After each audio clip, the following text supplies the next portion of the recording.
Una leyenda maya afirma que las calaveras de cristal aparecerán en tiempos difíciles para la humanidad. Serán 13 y cuando queden reunidas en un único espacio y asociadas entre sí, nos proporcionarán la explicación del origen de la vida y las claves de nuestro destino. La profecía maya es muy probable que ya haya empezado a cumplirse, porque las calaveras de cristal comenzaron a hacer su aparición a finales del siglo XIX, cuando se despertó el interés de los museos por las antigüedades de civilizaciones del pasado. Desde entonces se han convertido en uno de los más misteriosos e inexplicables objetos de la arqueología moderna. Aparentemente datadas en fechas antiguas y encontradas en diferentes partes de México y América Central y del Sur, en proximidades de ruinas aztecas y mayas, con una antigüedad posible de entre 100 y 36.000 años, lo que la situaría en manos de orfebres poseedores de una tecnología hoy aún desconocida. Pero por supuesto, no todos opinan lo mismo. Por eso, hoy hablaremos de uno de los hallazgos más controversiales de la arqueología misteriosa. Historia ignorada, sexta parte. Las calaveras de cristal. Los objetos arqueológicos imposibles. Esto es Contacto con la Ciencia, programa de divulgación. Todos los hechos científicos y enigmáticos que usted siempre quiso saber.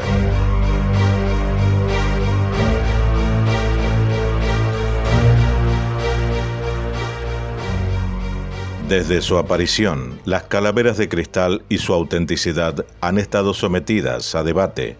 Con todo, su historia resulta fascinante y tiene todos los elementos de un thriller de aventuras. Excavaciones, ruinas, arqueólogos, falsificaciones. En una palabra, la realidad pudo más que la ficción, y en este caso aún continúa, relegándolo al olvido, para que nosotros hoy volvamos a retomarlo. Esta es su historia y los hechos que se ocuparon de ellas. La comunidad de expertos en calaveras de cristal reconoce 3 tipos de ejemplares. Las nuevas o contemporáneas han sido esculpidas por modernos artistas principalmente en Brasil, China, Estados Unidos, México y Alemania. Hay cientos o quizá miles de ellas de todos los tamaños, dado que desde la segunda mitad de la década de 1990 el interés por estos objetos ha ido en aumento y muchos particulares han deseado tener un ejemplar para su uso privado. Las calaveras consideradas antiguas tienen entre 100 y 1000 años. La mayoría han sido encontradas en excavaciones o ruinas o han sido custodiadas por nativos indígenas, generación tras generación. En ellas es posible rastrear algún tipo de marca dejada por los escultores. Por último, se cree que las calaveras consideradas muy antiguas fueron creadas al menos hace 1500 o 2000 años. Hasta el momento no existen técnicas viables que permitan determinar cuándo fue esculpido un cristal de cuarzo, ya que el carbono 14 solo sirve para datar los restos orgánicos, pero en este tipo de ejemplares no existen marcas del proceso de elaboración, lo que permite pensar que fueron hechas a mano o utilizando una tecnología desconocida. Desde 1995 han salido a la luz pública al menos 10 calaveras que se presuponen antiguas. Nadie sabe cuántas existen realmente. La tradición habla de 13, pero este número está en discusión. La más conocida y misteriosa de todas ellas es la calavera de Michel Illes, o la calavera del destino, una perfecta réplica de un cráneo humano, salvo por ligeras anomalías en una de sus sienes y en los pómulos, fabricada con una increíble precisión que se plasma en su mandíbula articulada. Construida en cristal de cuarzo claro, según los testigos, cuando está activada emite un aura perceptible, y con un peso de unos 5 kilos y una altura de casi 13 centímetros, tanto el cráneo como la mandíbula pertenecen a un mismo bloque. Los prismas de la base y las lentes pulidas a mano de los ojos le proporcionan un brillo muy intenso y el cráneo presenta un grado de dureza de 7/10 en la escala de Mohs, lo que podría indicar que solo pudo ser esculpida mediante fundición del mineral y molde, o bien utilizando diamantes. Ambas posibilidades quedan lejos de la habilidad técnica de los mayas o de vaya uno a saber qué otra civilización desconocida. Dado su pequeño tamaño, se supone que es una calavera femenina y muchos se refieren a la pieza como ella. Su técnica de construcción sigue siendo un enigma. Nadie sabe cómo pudo fabricarse, ni con qué motivo, ni tampoco en qué fechas. Su descubridor, el explorador británico Frederick Mitchell Hughes, un personaje célebre en los años 20 del pasado siglo y miembro de las sociedades científicas británicas más importantes de la época, no ha permanecido ajeno a la polémica. Según su propia versión de la historia, la calavera fue hallada por su hija adoptiva, Anne Mitchell Hughes, mientras se encontraban realizando en 1924 una expedición arqueológica a las ruinas mayas de Lubantún, situada en Belice, para buscar evidencias de la civilización atlante. El cráneo cristalino se hallaba entre los restos de lo que parecía ser un antiguo templo, sin su famosa mandíbula, que fue encontrada 3 meses más tarde, unos pocos metros más allá. Los indígenas que acompañaban a la expedición se arrodillaron ante el objeto, lo veneraron como el dios de sus antepasados y afirmaron que tendría no menos de 3.600 años. Siempre, según su testimonio, Mitchell Hughes, impresionado, no quiso quedarse con la pieza y se la ofreció a un sacerdote maya de la zona, quien se la devolvió. Pero los archivos del Museo Británico cuentan otra versión. El explorador adquirió la pieza en una subasta de Sotheby's, celebrada en Londres en 1943, puesto que no existen fotografías de su famosa expedición ni documentos que hablen de la calavera en fechas previas. Muchos consideran que esta es la verdadera historia. Mitchell Hughes no ha quedado libre de acusaciones de fraude, y hay quien afirma que él mismo ordenó el tallado de la pieza a un escultor y la colocó más tarde en el templo maya con el fin de darle a su hija una bonita sorpresa el día de sus 17 cumpleaños, y de paso promocionar sus investigaciones. La calavera ha sido sometida a varios estudios. En 1969, el experto en cultura maya Sibley Morrill dijo haber descubierto en ella puntos de enganche que pudieran haber servido para manipularla y producir la ilusión de que se movía o hablaba. Un año más tarde, la familia prestó la calavera a los laboratorios de la Hewlett-Packard, donde la introdujeron en un tanque de alcohol de benceno para medir el índice de reflexión de sus dos piezas. El restaurador Frank Dorland afirmó que había sido esculpida contra el eje natural del cristal, lo que la convierte en un objeto imposible, ya que lo normal habría sido que saltara hecha añicos, incluso utilizando la moderna tecnología láser. Por si fuera poco, mientras se la estudiaba Dorland, pudo escuchar susurros y música suave, percibió una fragancia agridulce, experimentó pequeñas corrientes eléctricas cuando colocaba las manos sobre la pieza, y vislumbró extrañas formas y escenarios en el interior del ejemplar cristalino.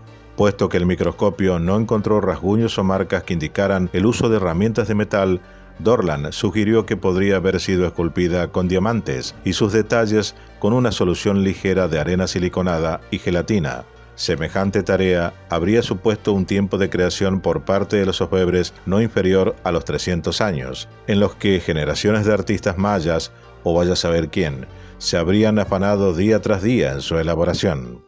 El experto en piedras preciosas Alan Joggins afirmó que la calidad del tallado resultaba asombrosa en manos primitivas, y los expertos del Museo Británico calcularon que su antigüedad se remontaba con muchas dudas a la civilización azteca entre el 1300 y el 1400. De las calaveras que se suponen antiguas, únicamente 3 pertenecen a instituciones: la del Museo Británico en Londres, en el Reino Unido, la del Museo del Hombre en París, Francia, y la del Instituto Smithsoniano de Washington en Estados Unidos. Las restantes se encuentran en manos privadas. La del Instituto Smithsoniano pesa unos 18 kilos y fue donada a la institución a comienzos de la década de 1990, sin apenas documentación que avalara su autenticidad, por lo que decidieron no exponerla al público hasta que ésta estuviera garantizada. No tan elaborada como la de Mitchell Hughes son las calaveras de París y de Londres, posiblemente compradas por mercenarios en México hacia el 1860, durante la ocupación francesa, y que hoy se encuentran, respectivamente, en el Museo del Hombre, adquirida en 1878, y en el Museo Británico en 1898, de las citadas capitales europeas. La calavera francesa, de menores dimensiones, formó parte, según los expertos, de un cetro mágico azteca de los siglos XIII y XIV, y fue usada para alejar serpientes y predecir el futuro. Un gran agujero la atraviesa de arriba a abajo, quizá para llevarla en el extremo de un bastón o colocar en ella una cruz. En cuanto a la calavera del Museo Británico, se considera una réplica de la de Mitchell Hughes, salvo por su mandíbula fija. pero las dos podrían haber sido esculpidas por las mismas manos. Esa es al menos la opinión del antropólogo G. M. Morant, quien tras realizar en 1936 un estudio comparativo de ambas que fue publicado en la revista Men del Instituto Antropológico Británico, concluyó que la primera es una copia de la segunda.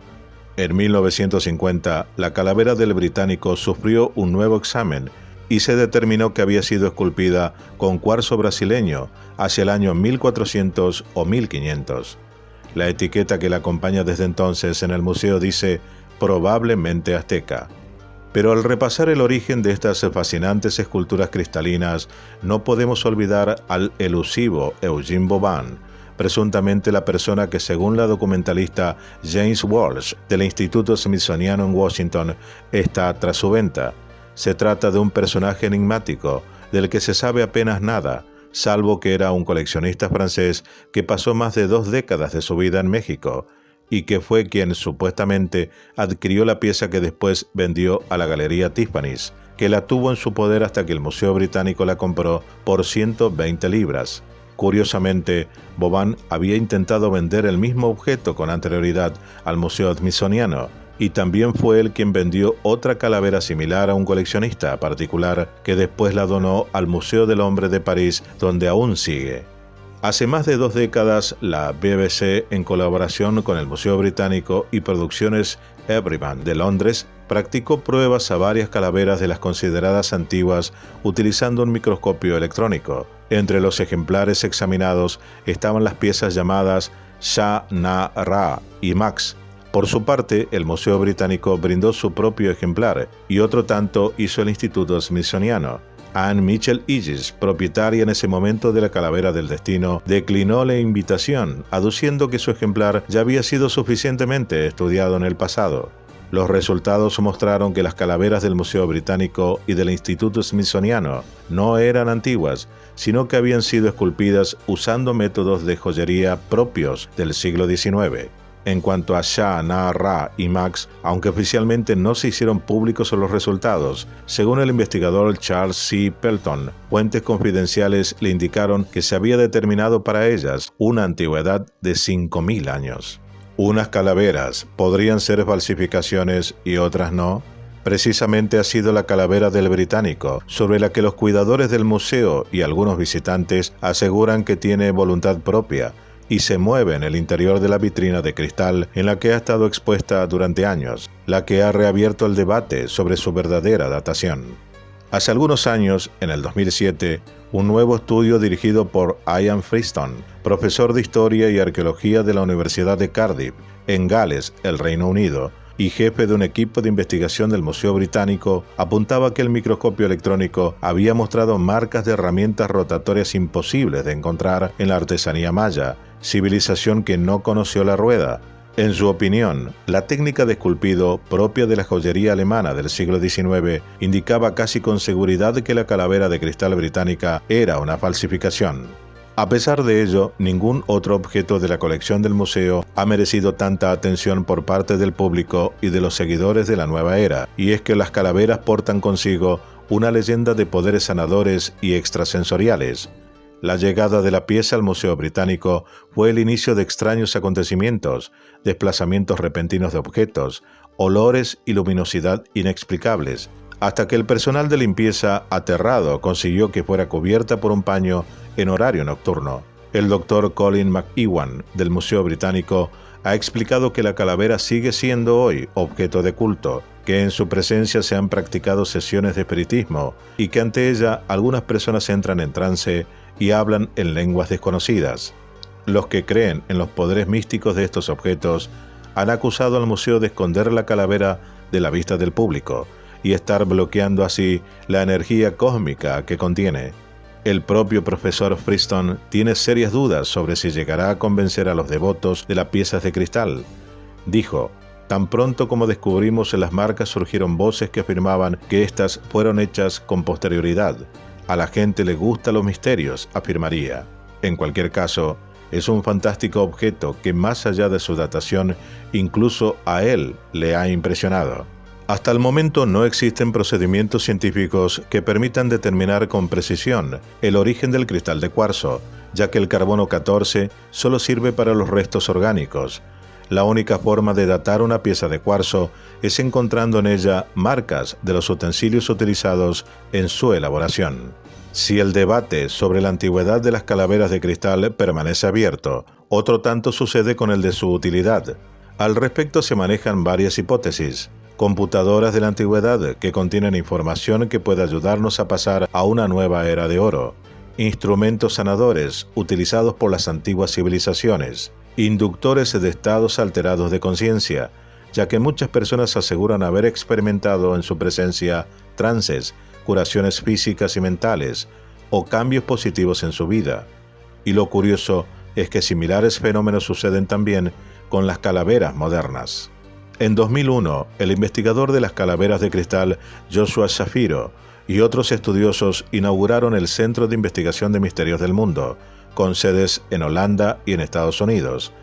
Este grupo, que trabaja con sensitivos y videntes, ha realizado estudios de las calaveras con dispositivos electrónicos, EEG, antenas Lecher y máquinas Kirlian, y ha descubierto que cuando las calaveras son activadas mediante una combinación de luz, color, sonido o incluso energía humana, muestran en su interior imágenes holográficas de lo que parecen ser entidades extraterrestres, delfines, ballenas, montañas, cimas, bosques y unicornios, entre otras escenas. El guardián de la tradición maya, Humbats Man, sostiene que las calaveras de cristal tienen una función esencial: ayudar a la humanidad a dar el salto hacia una nueva edad dorada.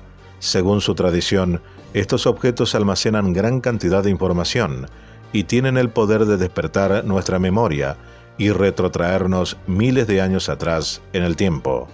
Hay quien afirma que las calaveras de cristal fueron creadas por inteligencias extraterrestres, atlantes, lemures o incluso moradores del interior de la Tierra, según la teoría de la Tierra hueca. Algunos videntes apuntan también a que son materializaciones del pensamiento de seres más evolucionados. Menos arriesgadas, aunque también discutibles, son las teorías que las vinculan a la civilización maya, para la que la calavera era un símbolo religioso, o al pueblo azteca, que poseía mayor destreza en el pulido del cristal. Antiguas o recientes, las calaveras de cristal de cuarzo son piezas de inexplicable belleza, que siguen mereciendo la atención de un público convencido de que poseen poderes excepcionales. Mientras no se determinen con precisión su antigüedad y sus funciones, los científicos, incómodos ante los retos que plantean, no podrán cerrar definitivamente el extraño caso de los cráneos cristalinos. Esto fue Contacto con la Ciencia, programa de divulgación. Todos los hechos científicos y enigmáticos que usted siempre quiso saber. Dale like, suscríbete, aporta y comparte.